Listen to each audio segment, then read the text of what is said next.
সারা দিন রোজা রাখার পর ইফতারিতে ক্লান্তি দূর করার জন্য এরকমই হেলদি একটা ড্রিঙ্কস অথবা ডেজার্টের কোনোই তুলনা হয় না। হ্যালো এভরিওয়ান, আসসালামু আলাইকুম। সবাই কেমন আছেন? আশা করি সবাই আল্লাহর রহমতে সুস্থ আছেন, ভালো আছেন। আলহামদুলিল্লাহ, আমরাও আল্লাহর অশেষ রহমতে ভালো আছি। আজ আমি আপনাদের সাথে শেয়ার করব সাবুদানা এবং দুধ আর কিছু ফ্রুটস দিয়ে একটা ড্রিঙ্কস অথবা ডেজার্টের রেসিপি।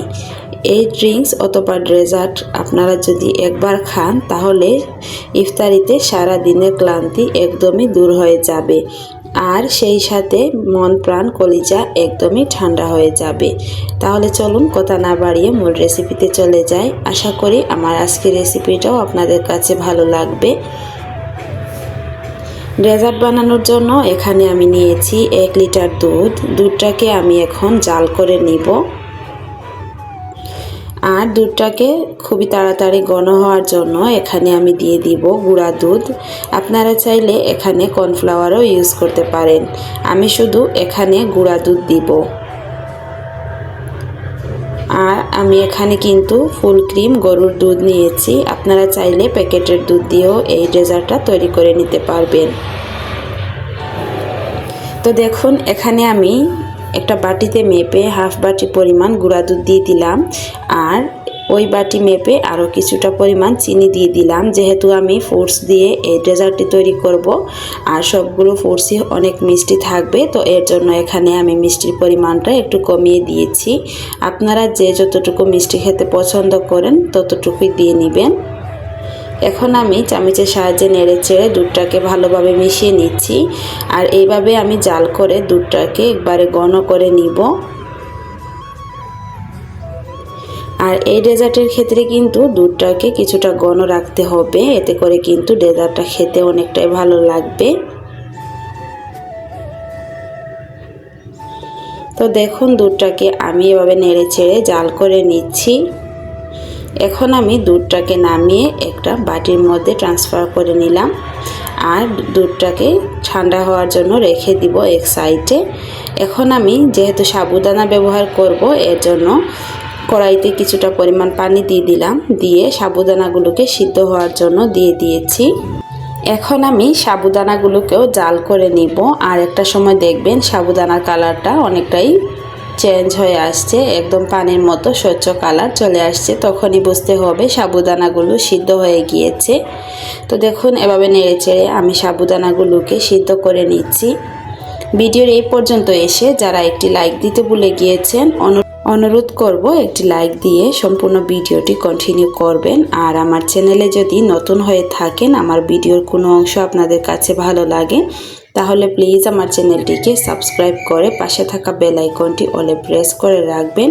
এতে করে আমি নতুন কোনো ভিডিও আপলোড করার সাথে সাথেই নোটিফিকেশন আপনাদের কাছে পৌঁছে যাবে। তো দেখুন, কথা বলতে বলতে আমি সাবুদানাটাকে সিদ্ধ করে নিয়েছি, আর সাবুদানাটাকে সিদ্ধ করার পর আমি নর্মাল পানি দিয়ে ধুয়ে নিয়েছি। এতে করে কিন্তু সাবুদানা থেকে আটালো ভাবটা চলে যাবে। এখন আমি আগে থেকে জাল করে রাখা দুধের মধ্যে দিয়ে দিলাম, আর দেখুন দুধের মধ্যে দিয়ে আমি চামচের সাহায্যে সাবুদানা আর দুধটাকে ভালোভাবে মিশিয়ে নিচ্ছি। এখন আমি এর মধ্যে একে একে ফ্রুটস অ্যাড করব।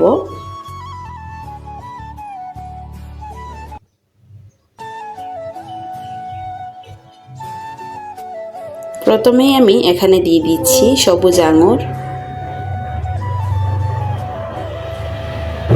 তারপর আমি এখানে দিয়ে দিব কালো আঙুর। আপনারা যে কোনো ফ্রুটস দিয়ে এই ডেজার্টটি তৈরি করে নিতে পারবেন। হাতের কাছে যে কোনো ফ্রুটস থাকলেই আপনারা এই ডেজার্টটি তৈরি করে নিতে পারবেন। এখন আমি দিয়ে দিব ছোট করে কিউব করে কেটে রেখেছিলাম অ্যাপেল দিয়ে দিলাম। এখন আমি এর মধ্যে দিয়ে দিব কলা, আর দিয়ে দিব এখানে আনার দানা। এখন আমি সবগুলোকে একসঙ্গে মিশিয়ে নিব। আপনারা চাইলে এখানে স্ট্রবেরি, তরমুজ যে কোনো ফলও ইউজ করতে পারবেন। আমার হাতের কাছে যে ফলগুলো ছিল আমি সেগুলো ইউজ করেছি। তো দেখুন, এখন আমি সবগুলোকে একসাথে মিশিয়ে নিচ্ছি, আর এইভাবে মিশিয়ে নিলে কিন্তু হয়ে যাবে এই ফ্রুট ডেজার্টটা। আর এটা কিন্তু আমি ইফতারের আগে নর্মাল ফ্রিজে রেখে দিয়েছিলাম, আর ইফতারের সময় ঠান্ডা ঠান্ডা সার্ভ করেছি। খেতে কিন্তু খুবই সুস্বাদু হয়েছিল মাশাল্লাহ। আর ইফতারে যদি থাকে এরকমই একটা ঠান্ডা ঠান্ডা ড্রিঙ্কস অথবা ডেজার্ট, তাহলে কিন্তু মন প্রাণ একদমই ঠান্ডা হয়ে যাবে আর সারাদিনের ক্লান্তি একদমই নিমিষে দূর হয়ে যাবে। তো এই ছিল আমার আজকে ফ্রুট ডেজার্টের রেসিপি। আপনাদের কাছে কেমন লাগলো প্লিজ কমেন্ট করে জানাবেন। যদি ভালো লাগে ফ্রেন্ডস অ্যান্ড ফ্যামিলির সাথে শেয়ার করে দিবেন। সবাই অনেক বেশি ভালো থাকবেন, সুস্থ থাকবেন। দেখা হবে পরবর্তী কোনো ভিডিওতে। আল্লাহ হাফিজ, আসসালামু আলাইকুম।